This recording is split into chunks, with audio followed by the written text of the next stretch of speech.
And today is Tuesday, August the 6th, 2013. And we've got Dr. Gary here, and we're just going to check his jaw movement. So if you would, Doc, go ahead and open and close your mouth slowly. I'm going to zoom in so we can see. Go ahead.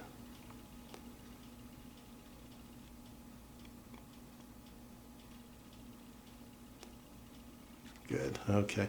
And what are you've been feeling? You said ringing in the ears and some popping and clicking? Yeah, tinnitus, both ears, eustachian tubes, clicking when swallow, slight dizziness, buzz feeling, jaw tight, a little bit of clicking on the right side, tension in the ears and the hard palate, and sometimes even goes into the bridge of my nose. And this been going on for since when? The first symptoms of the tinnitus started end of May 2012, progressed into the ear symptoms, then the spasms in the jaw, the dizziness. By August of 2012, I was, again, 2 hours of sleep a night. Did the whole gamut of ENT, dentists, other versions of chiropractic, and here we are today. And you, like a lot of people, like my story, my TMJ issues began after some dental work that I had, and that's a common theme that I hear over and over. And yeah. You said that you had, what was it, a right molar? Yeah, I had a crown put on my the right second molar.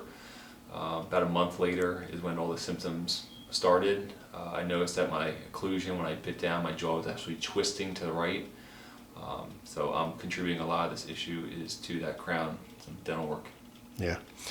One of the things, I've attended several dental seminars where I would be the only chiropractor there, and one of the dentists that was the teachers said that when they were in school that they were taught how to do the crowns properly, and then to take their best measurements and put the crowns on, and then after that they're supposed to take a zinc oxide paste and put it on the inside of the teeth, have you swallow a few times so that your tongue will rub the teeth, and then wherever it rubs off the zinc oxide paste, they know that the tongue is hitting the teeth there. They're supposed to go in and make a minor shaving there to fix the problem, re-put the zinc oxide paste on and do it again, and do that several times until when you're swallowing and talking, it no longer rubs the paste off the teeth. Now they know that there's enough room in your oral cavity in the mouth for the tongue to sit there and not be irritated by hitting the new crown. Yeah. And he said that they're all taught to do that in school, but when they get out of school, they take shortcuts and to save time, to see more patients, to make more money, and they don't do the simple things that they were taught to do. Going back now, remember that day when I got my crown put on, I know he was very busy, the room was packed, and I felt like he rushed through me. I don't even remember him checking my bite. I mean, that's going back, so yeah.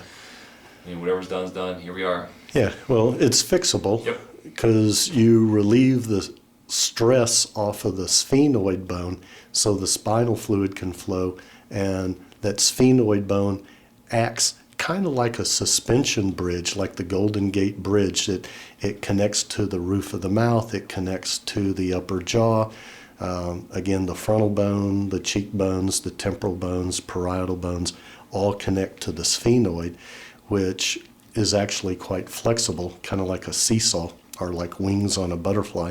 And then the back of the head, the occipital bone, curves way underneath and connects at the spheno-basilar junction. So all these major bones connect to the sphenoid, and the way I explain it to people is it's kind of like a Rubik's Cube, and you get that one part fixed and you take the pressure off of it, all of a sudden the spinal fluid begins to flow, the brain hydrates again, and that all pushes the bones into the correct position, and it's an incremental process. But if you can get that sort of picture in your mind, then it starts to make more sense. But Great. anyway, I'm glad you're here, and let's Me too. get started.